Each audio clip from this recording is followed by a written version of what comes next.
تاجدار صداقت کانفرنس بسلسلہ یوم صدیق اکبر کے حوالے سے پیر طریقت رہبر شریعت حضرت الحاج سید نوبت شاہ ولی قادری چشتی ملاڑ والے کے دربار پر تقریب کا انعقاد کیا گیا۔ اس موقع پر سجادہ نشین حاجی سید سلطان شاہ میاں قادری چشتی ملاڑ والے نے میٹرو 7 پاکستان سے بات کرتے ہوئے کہا، آپ نے قیمتی وقت نکال کے ہم فقیروں کے لیے آج آپ یہاں تشریف لائے۔ آپ نے ماشاءاللہ خود دیکھا، اول تو ہمارے یہاں نوٹ خواہ نہیں ہے، میں معذرت چاہتا ہوں، یہاں تمام نظام جو ہے وہ شکرانے کا چلتا ہے، جو ہمارے مرشد پاک نوبت شاہ ولی علیہ رحمت الرحمن سے سلسلہ بچپن سے ہمارے جاری اور ساری ہم نے دیکھا ہے۔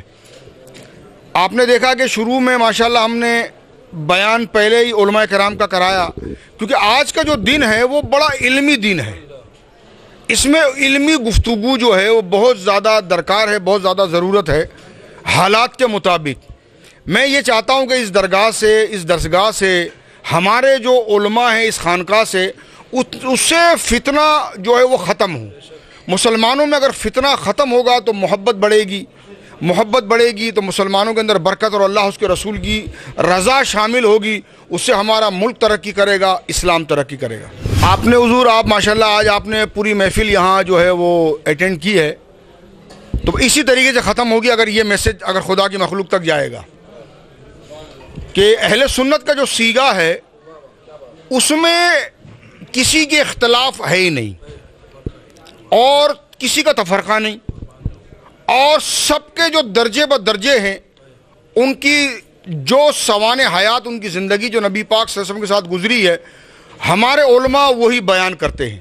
جو اگر اس سے ہٹ کے بیان کرتے ہیں تو ہمارے نہیں ہیں۔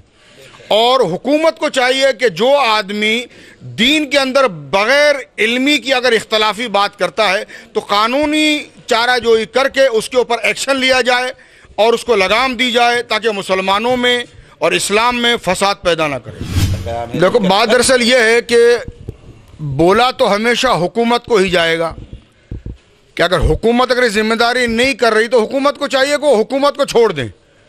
اپنے بیزاری کا اظہار یا اپنے پریشانی کا اظہار یا شکوے کا اظہار، اگر آپ کو بیزاری اور شکوہ ہے تو آپ کرسی پہ کیوں آپ چھوڑ دیں اگر آپ کے ساتھ نہیں چلتا، کیونکہ عوام جو ہے وہ ظاہر سی بات ہے وہ حکومت کے طرف ہی دیکھے گی کہ بھائی حکومت کو چاہیے ایکشن لے۔ اگر جو حکومت ایکشن نہیں لے سکتی، اگر حکومت کے اختیار میں نہیں ہے، اگر حکومت بیزار ہے، اگر وہ طاقت نہیں رکھتی، تو ان کو چاہیے کہ فالتو جو ہے عوام کا پیسے سے تنخواہ نہ لے اور اپنے اپنے گھروں کو جائے، اگر جو حکومت کر سکتا ہے اس کے ہاتھ دے دے۔ جبکہ اس بابرکت محفل میں علامہ عمران جہداد نقشبندی حسینی اور علامہ اویس قادری نے بھی حضرت ابو بکر صدیق رضی اللہ عنہ پر روشنی ڈالی۔ اعز الاسلام بعمر بن الخطاب۔ یا اللہ، ویسے تو حضور کے ذہن میں دو لوگ تھے، ایک آپ تھے اور ایک ابو جہل تھا، جس کا نام عمر تھا۔ یہ ابو جہل تو اس کی کنیت تھی نا۔ کیا حضور دو باتیں کرتے، یا اللہ دو بندوں میں سے جو تجھے پسند ہو، یا عمر بن خطاب کو اسلام قبول کرنے کی توفیق دے، یا عمر بن ہشام کو۔ اور پھر جانتے ہیں صحابہ کیا کہتے ہیں؟ حضور پھر دعا میں کہتے ہیں اللہم اعز الاسلام بعمر بن الخطاب خاصہ۔ یا اللہ مگر میری طرف کیا ہے، میری مراد کیا ہے کہ تو عمر کو ایمان لانے کی توفیق عطا فرما۔ وہ اس وجہ سے کہ آپ وہ واحد شخصیت ہیں، ٹھیک ہے جی، جو سرکار مدینہ صلی اللہ تعالی علیہ وسلم سے ایسا قرب رکھنے والے ہیں کہ ایسا قرب کسی کو بھی نہیں ملا ہے، کسی کو بھی نہیں ملا۔ کیوں نہیں؟ یہ جملہ کیوں کہہ دیا کہ آپ کے سوا یہ جملہ، یہ کسی کو بھی نہیں ملا، بالکل نہیں ملا۔ ملنے کو تو سیدنا صدیق اکبر جیسا قرب کوئی نہیں لے جا سکا۔ اور کمال بات دیکھیں، نسل آپ کی ہے، بولیں حسن حسین، ہاں نسل اولاد آپ کی ہے، اس سے تو کوئی انکار نہیں کر سکتا نا۔ بیٹے آپ کے یہ دونوں آپ کے ساتھ آتے ہیں، اور نبی کیا کہہ رہے ہیں؟ ہاں زانی کے بنا یا نہیں، یہ میرے بیٹے ہیں، یہ میرے بیٹے، اور جہاں دیدار کریں یہ ان کے بیٹے ہیں۔ یہ کائنات میں کسی کو نہیں ملا۔